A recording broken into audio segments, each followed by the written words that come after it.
Welcome to the foundation of the Optimized Procurement Framework, category management.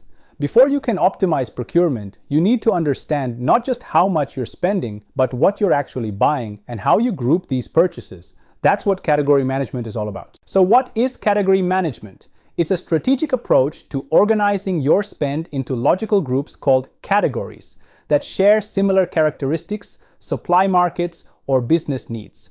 For example, instead of tracking every single item you buy, you group all office supplies together, all IT equipment together, all logistics services together, and so on. Why do we do this? Because managing by category lets you see the big picture. It lets you aggregate spend, leverage your buying power, standardize specifications, reduce complexity, and develop deeper supplier relationships. In short, category management transforms procurement from a reactive, transactional function into a proactive, strategic driver of value.